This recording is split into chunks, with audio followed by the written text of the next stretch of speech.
Okay, this is my 94 FZJ80 that's getting a Gen 4.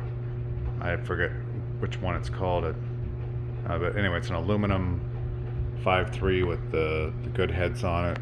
It's got a cam in it. It's been bored 30 over.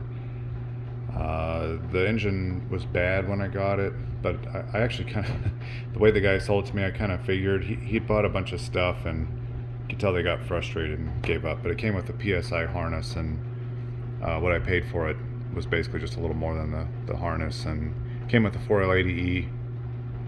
Granted, now I'm rebuilding that as well, but it's okay. All this stuff's a dice roll, and everything will be new or rebuilt. Probably the biggest difference with what I did is I found this. Well, I built an Ibex, which is made by Goat Built, a while back, and I put one of those brackets on. And as soon as I thought about doing this, I remembered that bracket. Really nice setup, and it gets rid of that ugly aluminum bracket. It's like my least favorite. I mean, I know there's other stuff that's ugly about the GM motor, but that one was nice to get rid of that. And and just it moves this pump up and in. I think it moves this end too.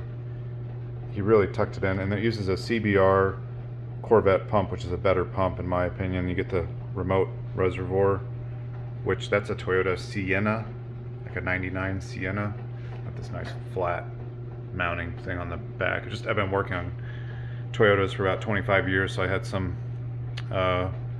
memory arsenal, if you will.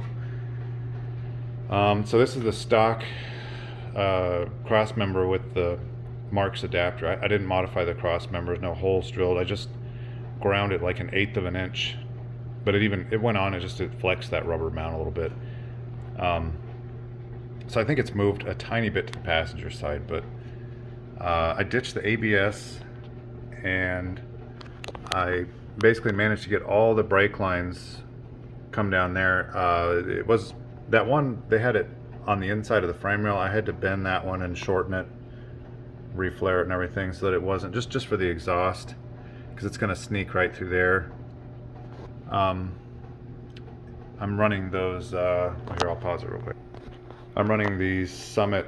They're the Hooker knockoff, like swap, I don't know, G90, 80, 80, 90, don't remember exactly, but I cut those giant flanges off. I'm going to run 2 1/4 V bands like that. It says cast steel, so you can weld to them. If you preheat them, they do a little better, but I've done this quite a few times, never had an issue. Yeah, there's Mark's adapter. I managed to, so what I did is I shortened the stock arm and also kind of like cut a pie out of it and bent it forward. And then I measured, I also notched it for the extra gear, for extra low. I can't really show that, but anyway, what I did is I measured how far that the 4L80 needed to move, and then basically measured from the center pivot down to here to get how long that this needed to be, which was 58 millimeters. And that's using the B&M style shifter cable. So my cable actually runs here and comes back like this and then down over there. So this area I'll have to run a heat shield. I'm gonna try to, I think guys are getting too close to this with the exhaust and heating all these up and getting fueling problems. So hopefully if I put a heat shield here and protect the shifter cable and all that, I can sneak the exhaust along here and not boil the brake fluid or fuel or anything. That's the Holley, I don't know, it's a swap pan. Of course it's the Chinese knockoff, Chinese bastards. Anyway, yeah, so I think it's the bigger of the two. If somebody really wants to know, I could look it up, but it's like the standard LS swap pan. I think it's going to work really well. I balance this motor by hand, so I'm running leaf spring bushings. I've run those on these LS engines before, and I've got a buddy that drag races these things, and he runs solid mounts, like literally, you know, frame to block. So I haven't had vibration issues with them. I'm not sure if it's a, you know, balance thing or getting them to run correctly, but I don't know. I like the simplicity and the strength of them. So that's what I did. Oh, here you can see my brake line. So basically, I ditched. Well, I made this line to go over to the passenger side. Then I ditched the one that went up there and went over the firewall, so I was able to get rid of all of that stuff. And then I put a T and just welded the T. That's the T that was under. Come on, focus. That's the T that was under the master cylinder. I welded it to the breather line and then added that. Come on, focus, you buck. And then added this little support. So anyway, basically just tried to simplify and clean everything up as much as I could. I've got one of those Eastwood brake line flaring tools. So this truck has a 2-inch lift. It's the TJM setup.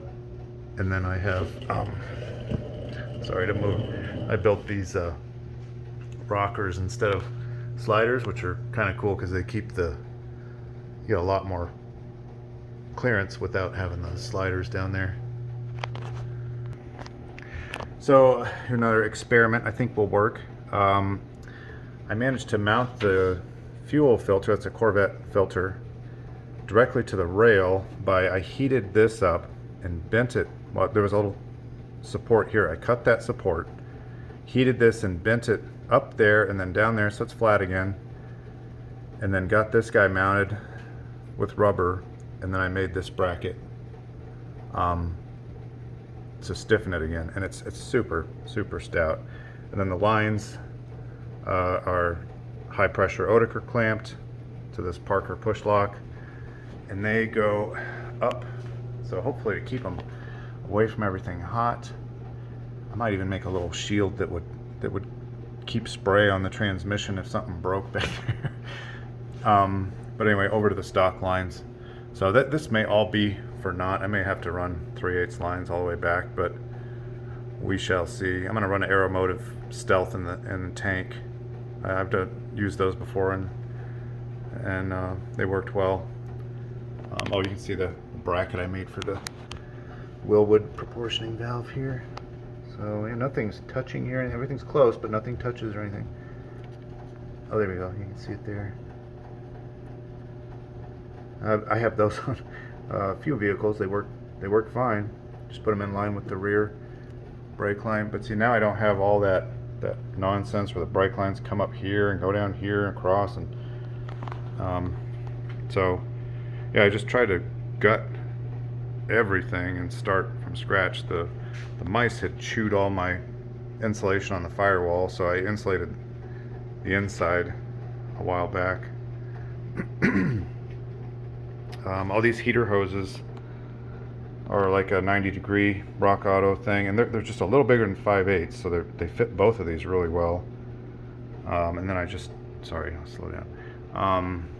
I flipped that 180 around and ditched the rear heater stuff, so kind of a smart, just everything, trying to keep it simple. Here, I've actually got this thing right here.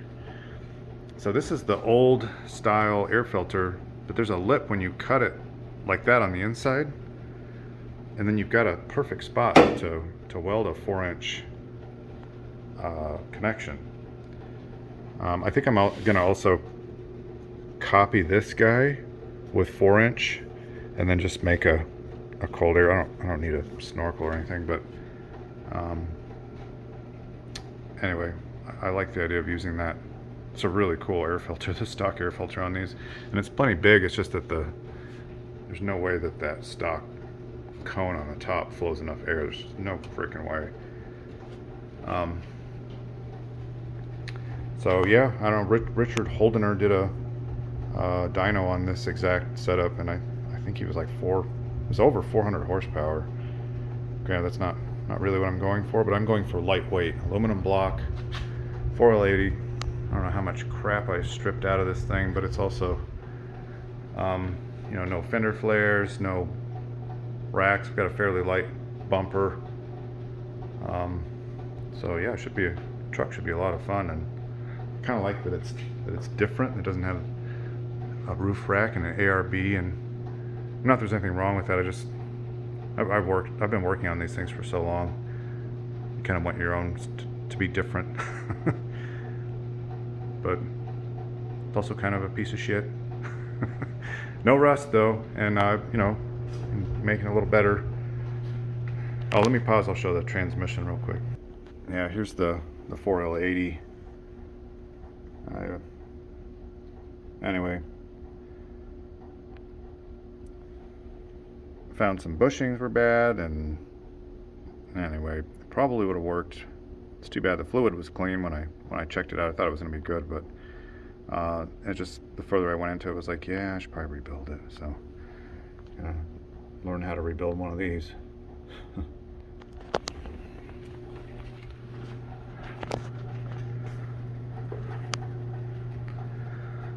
Oops. I'll post another video once I get the thing a little bit closer. And if you know anyone's interested, maybe I'll post more videos. Okay, thanks for watching.